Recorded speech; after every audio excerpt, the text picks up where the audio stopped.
Bismillahirrahmanirrahim. Alhamdulillahi Rabbil Alamin. Wabihi nasta'in ala umurid dunya wad din. Wassalatu wassalam al-ataman al-akmalan ala al-habibil mustafa wa nabiyyina al-mujtaba wa ala alihi wa sahbihi wa man sar ala nahjihi wa ihtada bihadihi wa istanna bi sunnati ila yaumiddin, amma ba'd.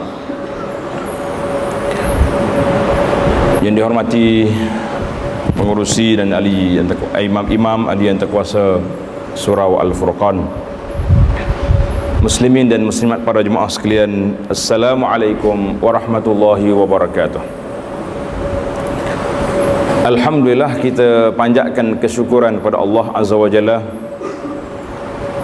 kerana dengan limpah kurnia Allah kita dapat meneruskan kehidupan kita di atas dunia yang sementara, yang menjadi tempat ataupun medan ujian Allah Azza wa Jalla kepada kita.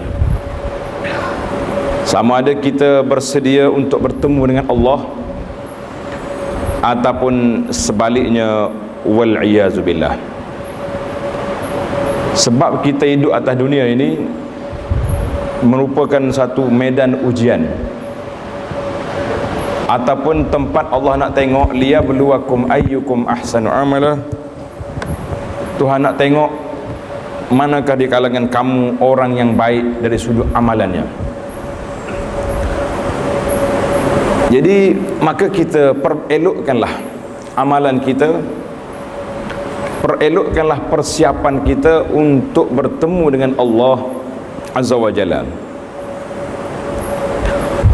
Di antara persiapan yang kita lakukan, sebagaimana hadis yang diriwayat oleh Abu Umamah radhiyallahu anhu, bahawa Nabi sallallahu alaihi wasallam bersabda, man ghada ilal masjidi, siapa dia pergi ke masjid. Alhamdulillah, kita di antara orang yang pergi ke masjid pada hari ini dan juga pada hari-hari yang lain. Apa tujuan kita pergi ke masjid? Iaitu untuk menunaikan faridatun min faraidul Islam, menunaikan salah satu daripada fardu tanggungjawab sebagai seorang Islam. Dan kita juga pergi untuk apa? La yuridu illa an yata'allama khairan aw yu'allimahu. Kita pergi ni tujuan dia untuk mempelajari perkara yang baik, pergi nak mengaji, ataupun kita pergi yu'allimahu, nak pergi mengajar, mendidik masyarakat untuk melakukan perkara yang baik. Apa kita dapat? Dalam hadis ini mengatakan kana ka'ajri hajin taman hajjatuhu, orang itu meraih pahala haji yang sempurna hajinya. Pasal itulah bila mari musim-musim dekat musim haji begini, ramai di kalangan para ulama mengeluarkan risalah mendapat pahala haji walaupun kita berada di tempat kita. Itu dapat pahala aja, jangan terus tak pergi haji pula. Dia kata tak payah pergi haji dah, pakai pergi masjid je, kan? Dulu saya bawa hadis kelebihan solat subuh berjamaah duduk sampai naik matahari. Itu memang menjadi amalan Nabi sallallahu alaihi wasallam. Banyak dalam riwayat mengatakan Rasulullah sallallahu alaihi wasallam lepas solat fajar, dia duduk di tempat musalla dia, tempat dia solat, sehinggalah terbit matahari. Jadi kita juga mengambil peluang yang sama untuk duduk berada di tempat begini, sehinggalah kita mendapat fadilah atau kelebihan duduk selepas salat subuh. Artinya kita di antara orang yang tidak gopoh, tidak kelang kabut, lepas salat nak lari, nak pergi. Yang mana kita duduk untuk apa? Untuk berzikir, mengingati Allah Azza wa Jalla.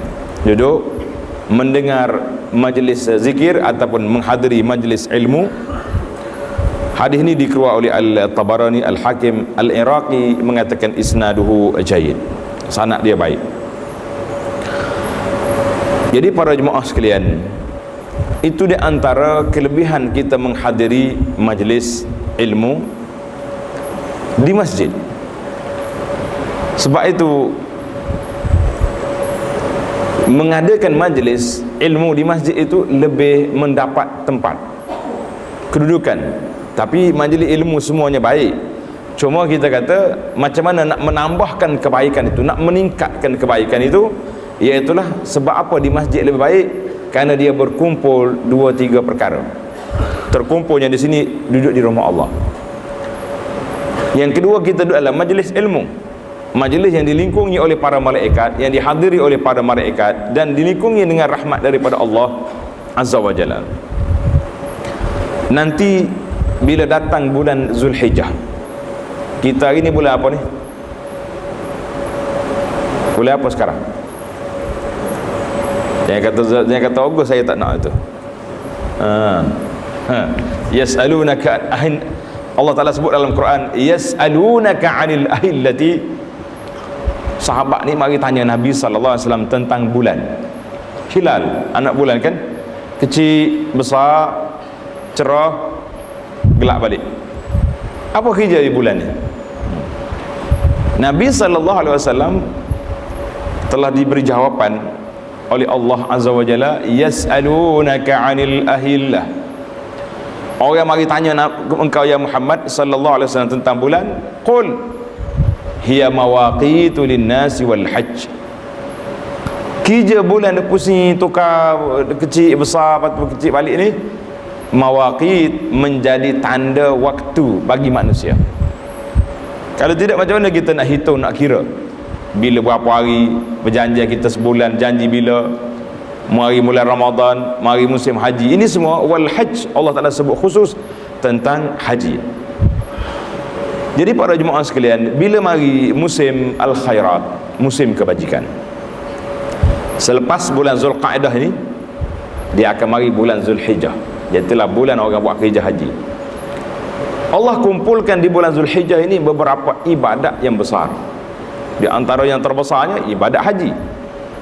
Jadi bagi jemaah haji duduk di Mekah, besarlah bagi dia duduk di tanah haram, di dalam bulan-bulan haram, di dalam musim haji. Kemudian berkumpul pula di situ awal Zulhijjah, yang Nabi sallallahu alaihi wasallam beritahu, ma min ayyamin al-amalu salihu fihinna khairun wa ahabbu ila Allah min hadhihi al-ashr. Tidak ada amalan yang kita lakukan lebih disukai oleh Allah Azza wa Jalla lebih daripada kita melakukan amalan di awal bulan Zulhijjah. Wal fajri wa layalin ashr. Jadi tuan-tuan dan puan-puan, ambil letak dalam diari kita, berapakah Zulhijjah tahun ni? Kena ingat, tengok dalam takwim, tanda di apa ni, di kita punya kalender takwim. Sebab apa? Dia banyak kaitan.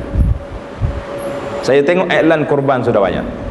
Alhamdulillah, di masjid, di surau, di mana-mana tempat sudah ada iklan nak mengihyakan satu sunnah yang dilakukan oleh Nabi sallallahu alaihi wasallam, iaitu sunnatul udhiyah, sunat kurban. Tapi kadang-kadang kita terlupa di sana ada satu sunnah. Bila orang nak berkorban, tidak digalakkan lagi kita potong kuku, rambut bila masuknya 1 Zulhijjah. Yang dia kena ingat. Habis macam mana nak buat? 28 Zulqa'dah, di akhir Zulqa'dah tu siap-siap dah potong kuku. Ya apa ni, andam dia punya, misalnya kalau nak gaya rambut pendek, pergi potong rambut siap-siap. Sebab bila masuk Zulhijjah, maka Nabi sallallahu alaihi wasallam larang daripada kita memotong kuku dan potong rambut. Cuma berbezalah status larangan itu berbeza. Ada sebahagian ulama macam dalam mazhab Syafi'i ini mengatakan makruh perbuatan tersebut. Ada juga ulama lain kata tak, sampai peringkat haram, sebab bila Nabi kita larang.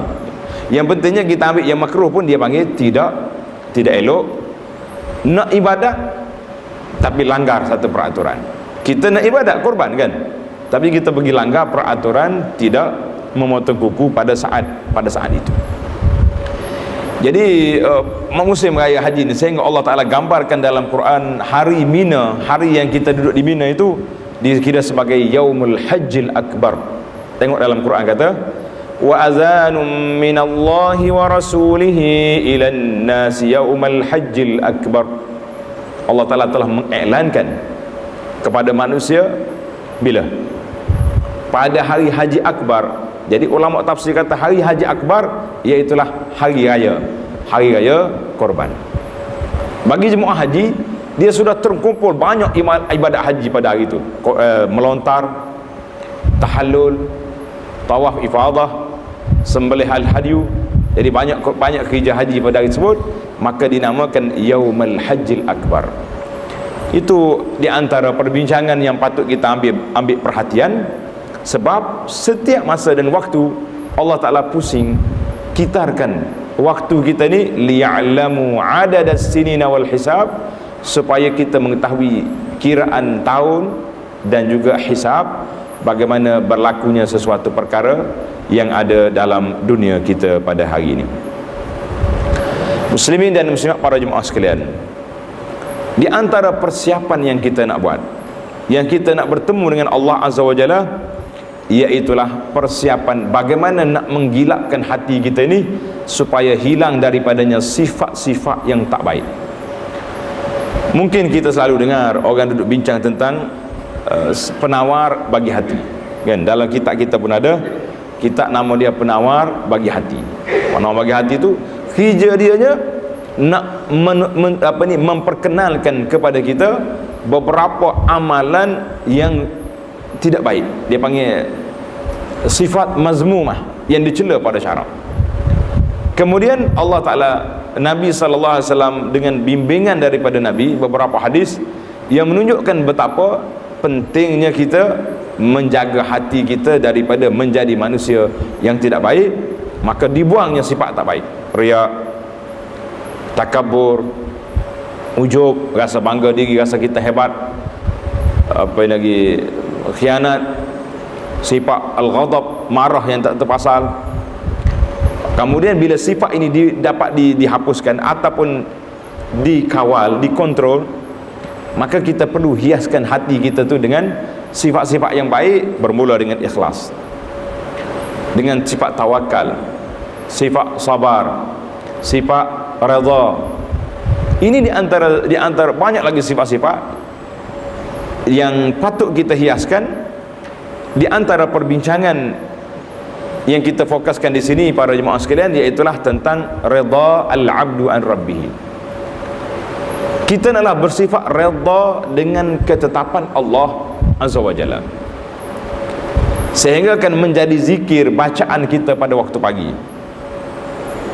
Saya yakin dan percaya menjadi amalan kita pada waktu pagi zikir raditu billahi rabba. Coba kata raditu billahi rabba wa bil islami dina wa bi Muhammadin sallallahu alaihi wasallam nabiyya. Baca tak zikir ni? Ini zikir waktu pagi, sepatutnya menjadi bacaan kita. Sebab apa? Kita nak iklankan, kita nak tonjolkan kita ini salah seorang daripada hamba Allah Azza wa Jalla yang bersifat dengan redha dengan ketentuan Allah Azza wa Jalla. Bila kita redha, banyak perkara yang akan menyelesaikan. Contohnya, apabila berlaku sesuatu perkara ke atas kita, mari ujian. Allah kata, aku uji manusia ni dengan dua perkara. Wa balawnahum bil hasanati was sayyiati la'allahum yarji'un. Aku uji manusia ni bil hasanat, dengan kesenangan, was sayyiat, dan dengan keburukan, benda-benda tak baik. Dua ni adalah ujian. Jangan kata Allah sayang 100%. Sebab apa? Semua projek yang kita buat jadi berlaku. Semua program yang kita rancang, Masya Allah, semuanya berjaya. Pangkat kita pun makin hari makin tinggi, bisnes kita makin hari makin maju. Kita pun bangga tak sedar diri, kita ingat Allah Ta'ala sayang kepada kita, maka makin hari kita makin jauh dengan Allah, maka itu adalah ujian. Wa balawnahum bil hasanat. Tetapi kalau kita makin banyak kita dapat kesenangan, nikmat yang Allah anugerahkan kepada kita, makin dekat kita dengan Allah Azza wa Jalla, maka itu adalah satu anugerah, nikmat yang besar Allah Ta'ala beri kepada kita. Ada seorang sahabat nama dia Amr bin Al-As radhiyallahu anhu. Pernah satu hari Nabi panggil dia, Ta'al, Nabi suruh panggil, mari, bawa mari pakaian dan bawa senjata. Dia mari, taat. Bila Nabi panggil, mari. Nabi kata apa? Khuz silahaka, bawa senjata kamu, bawa barang-barang. Nabi SAW beritahu, aku nak hantar kamu ni pergi berperang, mudah-mudahan Allah Ta'ala beri kepada kamu keselamatan, sehat, selamat, boleh balik semula, tidak mati, dan kamu juga mendapat harta rampasan yang banyak.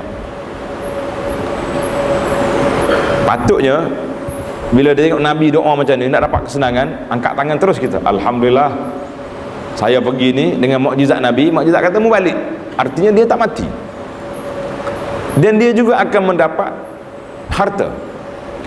Tapi sahabat ni macam confused.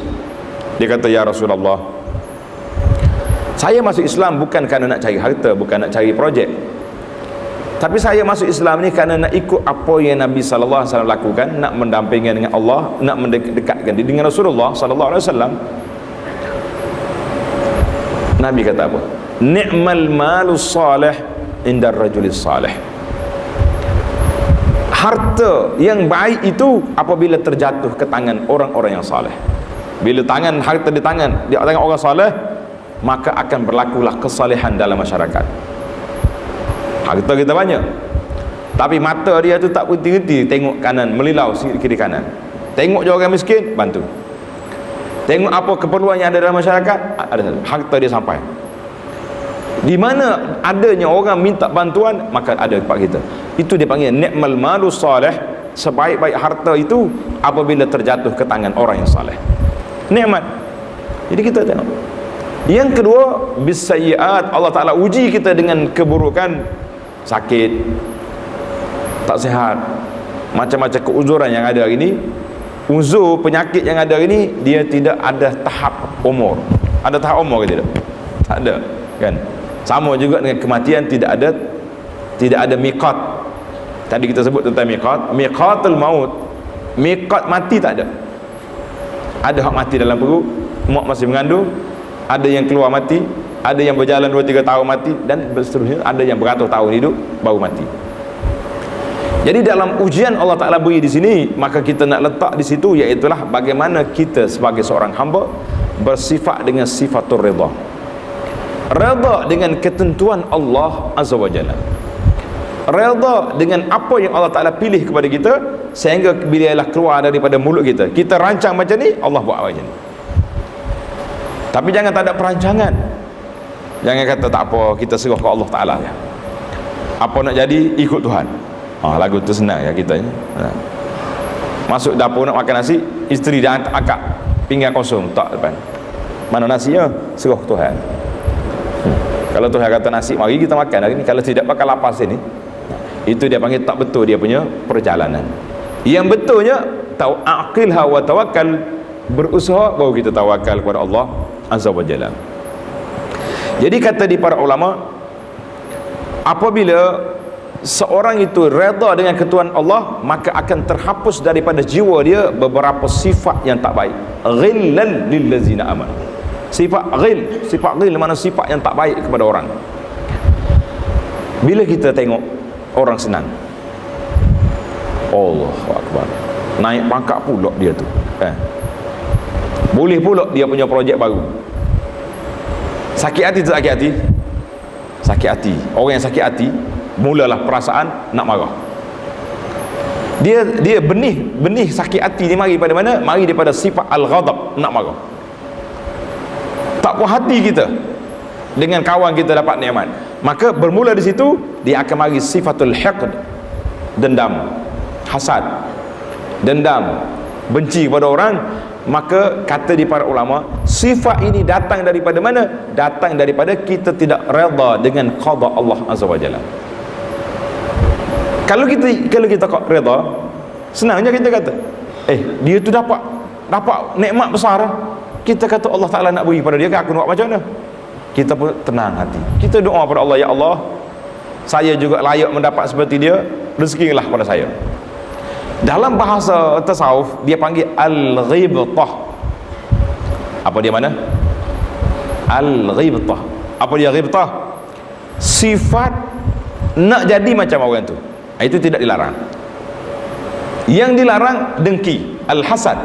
Hasad ni maknanya kita nak hilangkan yang ada pada orang. Itu haram. Berbeza di antara kita nak jadi macam dia dengan kita nak suruh dia hilang daripada dia. Itu beza. Itu nama dia hasad. Contohnya, kita tengok orang ni dapat benda-benda yang baik, kita pun, ya Allah, sabar, sakit hati aku orang ni, pergi cari bomoh lah, pergi cari ahli sihir ke apa benda, sihirkan biar dia ni sakit, biar dia binasa, biar dia punya bisnes lingkup, biar dia punya anak-anak yang dapat nikmat cerdik pintar itu jadi bodoh, maka itu dia panggil hasad. Yang baiknya tuan-tuan, Nabi SAW sebut dalam hadis, la hasada illa fisnatain. Tak boleh kita rasa hasad. Hasad di sini dengan mana ghibtah, nak jadi macam orang tu, kecuali dua perkara. Perkara yang pertama, bila kita tengok orang ni dapat harta, Masya Allah, tabarakallah, ada harta, fa ahlakahu fi sabilillah, tapi harta dia dihabiskan harta ini ke mana? Fi sabilillah. Lambat jumpa tabung, masuk lalu. Cuma masalah sekarang ni, ada sebahagian sahabat-sahabat kita di masjid ni, dia kata, ustaz tolong beritahulah, kalau pergi masjid tu, bila sebut tentang tabung, kita kena ingat, orang bagi derma dalam tabung, kita bagi derma masuk duit dalam tabung untuk apa? Untuk disimpan ke untuk diaktivitikan? Simpan. Kita nak bangga masjid kita ni dapat terkumpul dalam akaun masjid sudah ada 500,000, insya-Allah target kita 1 juta. Patut nak buat apa 1 juta? Nak tunjuk pada kawan-kawan masjid ni kaya lah. Orang bagi duit derma untuk apa? Untuk mereka nak tengok imaratul masjid, masjid kita ni makmur, adanya dengan kuliah, ada dengan tazkirah, ada dengan kelas pengajian dewasa, kanak-kanak, khas untuk wanita, itu dipanggil makmurkan masjid. Satu lagi, orang yang Allah SWT beri pada dia ilmu, siang pagi petang siang malam dia duk mengajar ilmu, duk mengajar orang, didik orang, maka itu di antara ghibtah, hasad yang baik. Kita kata, aku nak jadi kaya juga, sebab apa? Sebab nak sedekah. Aku nak dapat ilmu juga, untuk apa? Untuk nak mengajar orang. Jangan pula dapat ilmu untuk nak jadi ustaz selebriti. Kalau dapat ilmu ni hebat kita, duduk kat rumah tak lekat dah, handphone pun kena orang lain tolong jaga, dia panggil sudah ada PA dia kan. Kita jangan niat macam tu, tapi niat kita nak dapat ilmu untuk mendidik masyarakat biar menjadi orang yang baik. Itu di antara, bila orang ni bersifat hasad, bersifat dengki, ghil, benci kepada orang Islam, sebab apa? Mari daripada punca dianya marah, tetapi besar kemuncak daripada dia adamur redha bi qada'illah, kita tidak redha dengan ketentuan Allah Azza wa Jalla. Besar itu, besar dia punya kesan daripada sifat-sifat yang tidak baik tadi. Baik, jadi bagaimana kita nak hilangkan sifat ini? Maka marilah kita yang pertama sekali kita balik pada sifat, belajar semula ilmu a'malul qulub, nak betulkan balik channel hati kita, biar kita rasa hati kita ni qalbun salim, sejahtera daripada perasaan tak baik pada orang Islam. Kan dalam Quran Tuhan ajar kepada kita, wala taj'al fi qulubina ghillan lil ladzina amanu. Itu doa tu kena ambil sentiasa. Doa la taj'al fi qulubina ghillan lil ladzina amanu rabbana innaka ra'ufur rahim. Ya Allah, janganlah engkau jadikan dalam hati kami ini perasaan benci kepada sama-sama orang Islam. Satu. Yang kedua, bagaimana nak didik hati kita ni supaya hilang perasaan tak baik, perasaan sakit hati kepada orang. Macam mana kita nak buat? Iaitulah izharul hirs. Kalau orang kita, contohnya kita ni tak suka orang ni, sakit hati kita dengan dia, maka kita cuba zahirkan yang kita ni sayang kepada dia. Dia kata, ustaz, hak ni hak payahnya ni. Kalau hati sudah marah, muka pun tak senyum, betul tak? Kalau jumpa senyum juga, dia panggil senyum sini ya, tengok. Kalau bersalam pun tangan salam sini, muka tengok lain. Itu dia panggil gaya orang yang tak suka. Tapi macam mana kita nak jadi buat ni? Kita kena buat. Contohnya, kalau satu masa dulu kita asyik kutuk je orang ni, sebut nama orang ni, maki lalu, kata tak baik lalu. Bahkan depan kawan-kawan kita panggil nama kawan kita ni juga yang kita tak suka dengan dia, dengan panggilan-panggilan yang tidak menunjukkan orang tu suka. Biasa kalau orang sayang ni, orang ni nak haji, kita haji pula ni orang baik gini-gini, tuan haji, jadi sebut nama dia. Tapi kalau waktu tak sayang, tuan tak ada, encik lagi tak sebut, haji tak sebut, dia sebut dia tu, dia tu, si dia tu, si mamak tu. Jadi mulalah nampak perasaan-perasaan. Jadi untuk menghilangkan al-hiqdu wal-ghillu dalam jiwa kita ni, apa kita nak buat? Kita pergi buat baik kepada orang tu. Kalau dia ni orang miskin, kita pergi buat syafaqah, beri bantuan kepada dia. Ini dia panggil bagaimana cara kita nak lawan nafsu kita. Pernah satu kes yang berlaku di zaman Nabi SAW. Peristiwa ini kalau tuan-tuan dan puan-puan baca dalam kitab sirah, dia panggil hadisul ifki, hadis al-ifki. Peristiwa golongan munafikin buat tuduhan jahat terhadap Aisyah, isteri Nabi. Masa tu Syiah belum timbul lagi. Kalau zaman kita ini jangan pelik tuan-tuan, Syiah di antara kepala yang hendak mengutuk isteri dan sahabat-sahabat Nabi SAW wa radhiya anhum. Dia tuduh Aisyah melakukan perkara sumbang tak baik, munafikin buat. Tetapi malangnya salah seorang daripada sahabat, nama dia Mistah. Mistah ni anak angkat yang dijaga oleh Sayyidina Abu Bakar As-Siddiq.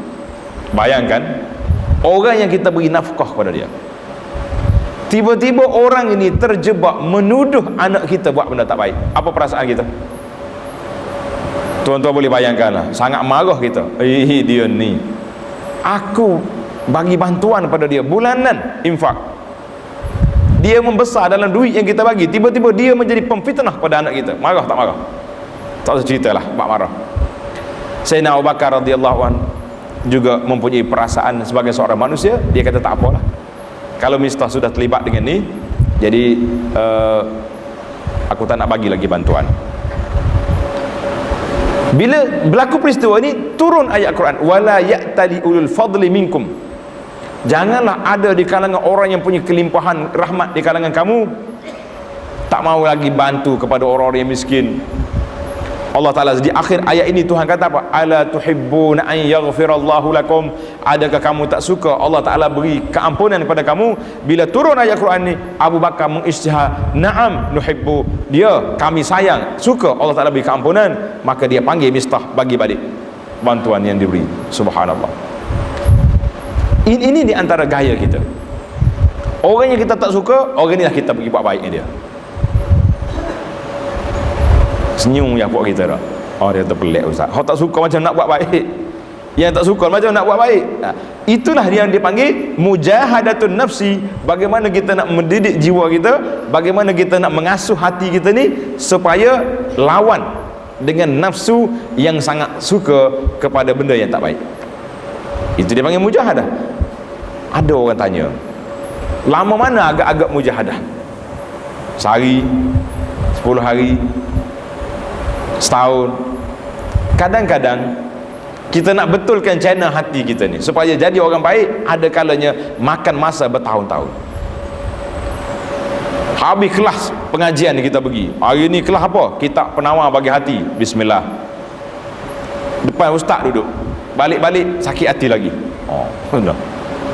Sebab tu saya tengok masyarakat ni mudah terjebak dengan ajaran yang pelik-pelik. Bila orang mari bawa pada kita, siapa dia nak tenang hati, mari kita pergi berzikir. Zikir tak cukup dengan duduk, berdiri. Tak cukup dengan berdiri, menari. Tak cukup menari, melompat. Siapa ada zikir breakdance pun ada. Sebab orang pergi, sebab apa? Nak mencari ketenangan hati. Yang ketenangan hati itu bukan itu cara.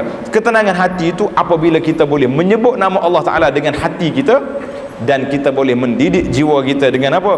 Dengan cara mengikis perasaan-perasaan yang tak baik sedikit demi sedikit, mungkin makan masa berapa lama. Kalau kita baca sejarah para ulama salafus salih, mereka kata apa? Kabattu nafsi 20 aman. Dia kata 20 tahun aku bertempur dengan nafsu. 20 tahun. Dia nak tidur, aku bangun tahajud. Dia nak relax, aku buka Quran baca. Dia rasa lemah, aku berzikir. 20 tahun, 20 aman. Selepas daripada itu, nafsu pula jaga aku. Subhanallah. Dia panggil an-nafsul mutmainnah. Nak naik darjat nafsul mutmainnah ini, kita perlu mujahadah, lawan dulu. Hari ini secara realiti kita cakap sama-sama kita. Orang lain tak payah dengar, tak? Nak bangun tahajud malam, senang ke payah?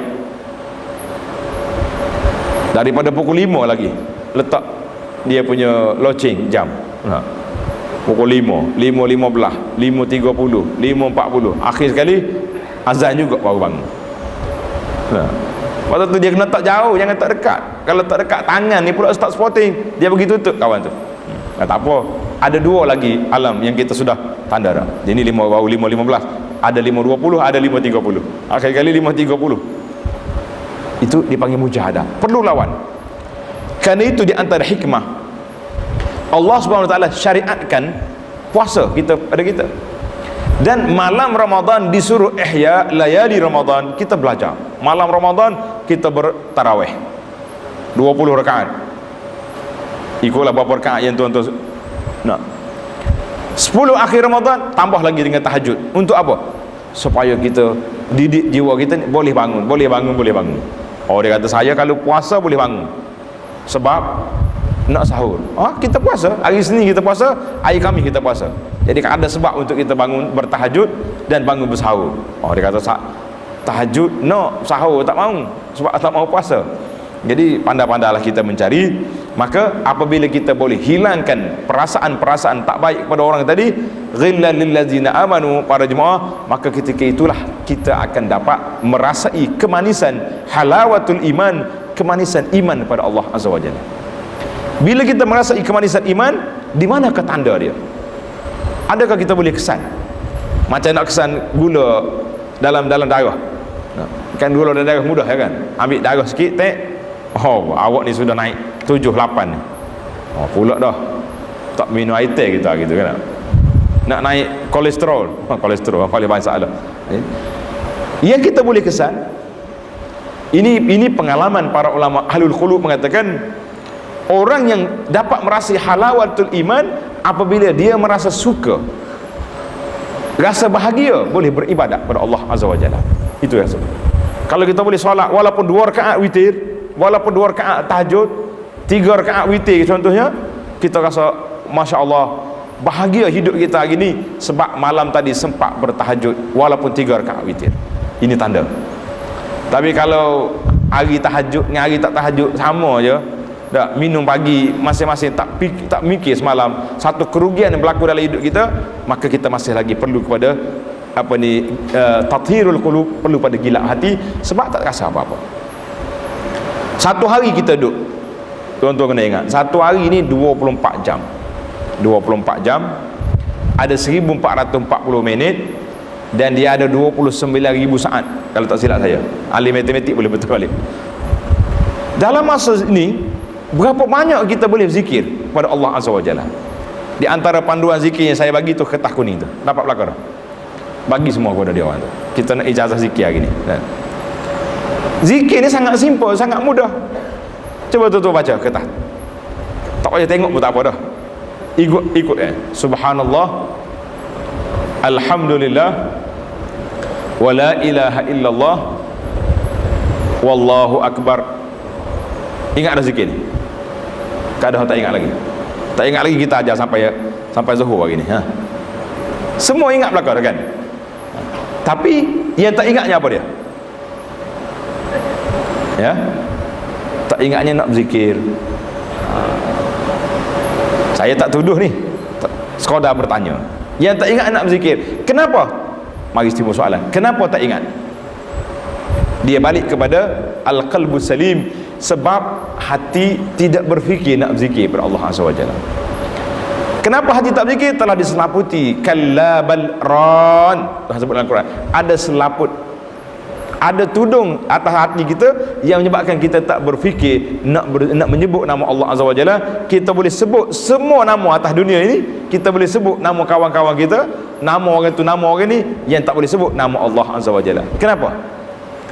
Maka kita biarlah kita merasai, aku hari ni Masya Allah, lepas solat tadi tak zikir, zikir pagi pula miss hari ni, zikir petang pun miss juga.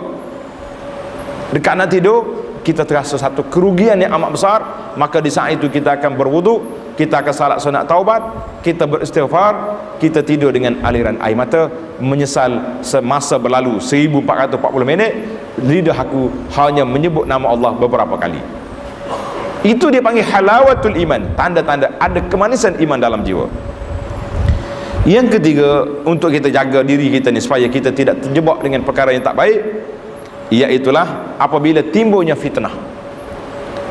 Apa makna fitnah di sini? Fitnah di sini ada benda yang kita tak nampak. Macam zaman kita hari ni banyak isu-isu yang timbul.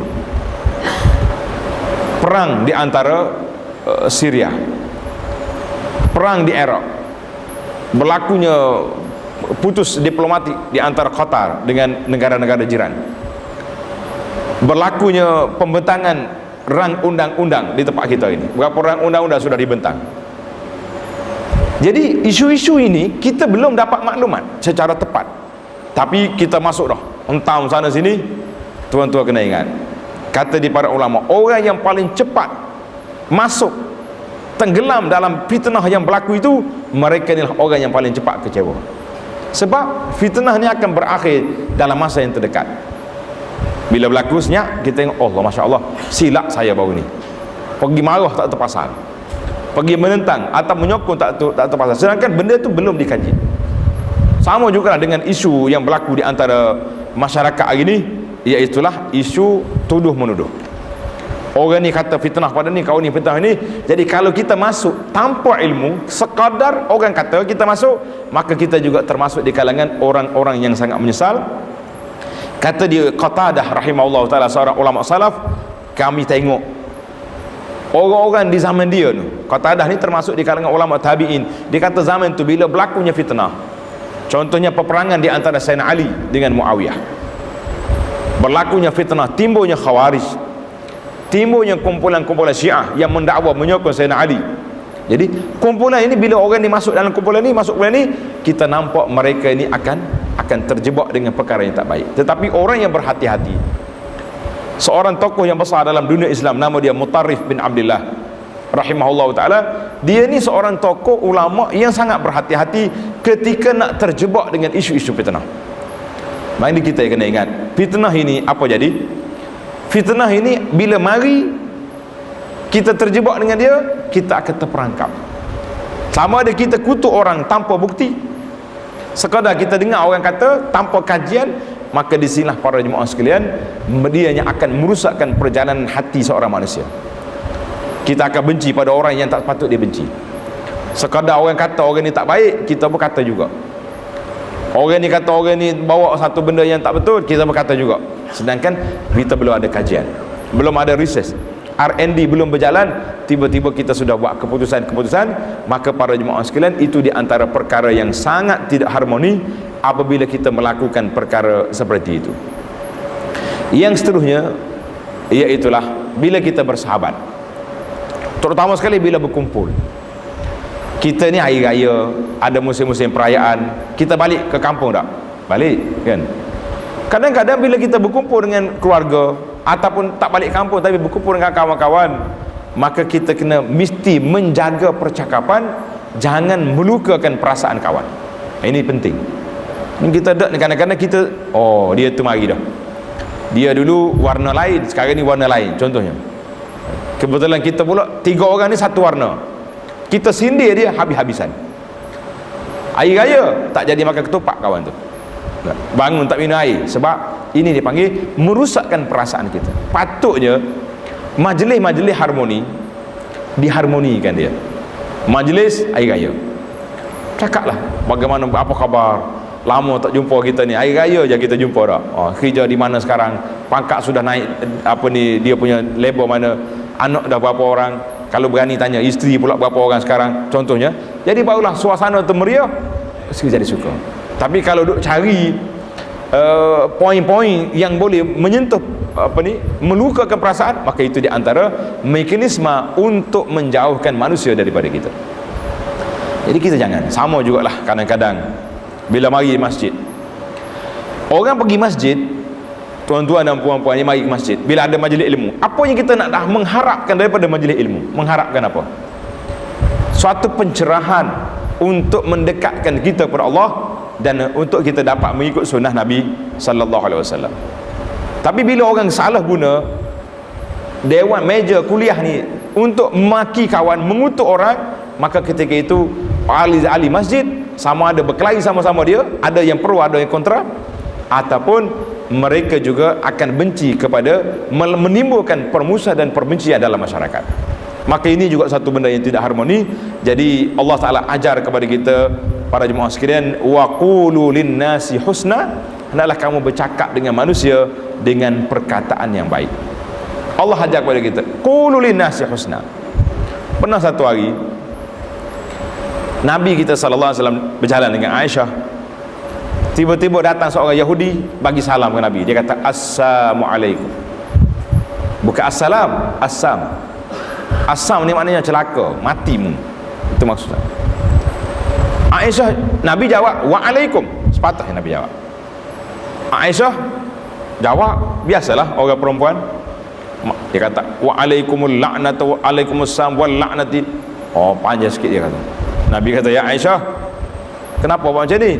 Dia kata, Rasulullah tak dengar ke dia kata apa tadi? Nabi kata, aku dengar, aku jawab dah. Bila dia kata assalamualaikum, maknanya binasa atas kamu, Nabi jawab balik waalaikum, lah, cukup tu. Tapi bila kita tambah lagi waalaikumul la'natu wal ghadab, sudah.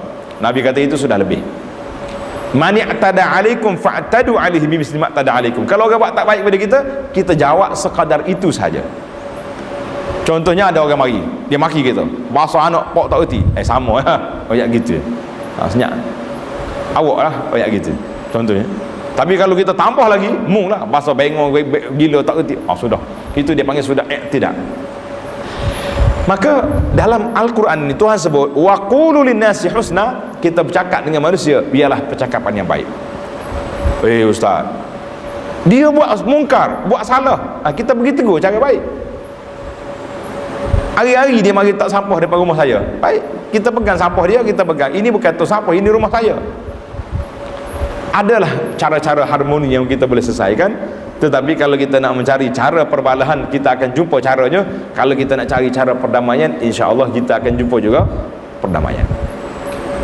Allah SWT sebut, tuan-tuan tanda dalam ayat Quran, yauma la yanfa'u malun wala banun illa man atallaha biqalbin salim. Ingatlah pada hari manusia tidak berguna lagi harta benda, tidak berguna lagi keluarga yang datang bersama pada hari kiamat esok, illa man atallaha biqalbin salim, kecuali orang yang datang bertemu Allah dengan hati yang sejahtera. Kata di para ulama tafsir, sejahtera di sini yang pertama sekali sejahtera daripada syirik. Itu yang paling besar sekali. Yang kedua, sejahtera hati dia daripada sebarang penyakit-penyakit yang disebut tadi, penyakit riak, penyakit takabur, penyakit. Maka orang ni orang yang layak bertemu dengan Allah Azza wa Jalla. Kita berdoa kepada Allah Azza wa Jalla bi asma'il husna wa sifatihil ula an yaj'alna min ashabil qulubis salim, supaya Allah jadikan kita ni termasuk di kalangan orang yang memiliki hati yang sejahtera. Kita tak benci Rabbana la tu'akhizna in nasina akhtana wala taj'al fi qulubina ghillan lil ladzina amanu. Tuan-tuan ulang ayat Quran, wala taj'al fi qulubina ghillan lil ladzina amanu. Ya Allah, jangan jadikan hati kami ini benci kepada orang yang beriman. Tak gitu. Asal kau dia saudara kita orang beriman, kita sayang kepada dia. Nak sayang macam mana? Dia kaki maksiat, kita benci pada maksiat yang dia buat, tapi dia sebagai seorang muslim kita mesti tetap kena sayang. Mudah-mudahan Allah Ta'ala bagi manfaat dalam tazkirah ringkas kita pada pagi ini. Subhanakallahumma wa bihamdika asyhadu an la ilaha illa anta astaghfiruka wa atubu ilaih. Wa sallallahu ala nabiyyina Muhammadin wa ala alihi wa sahbihi ajma'in walhamdulillahi rabbil alamin.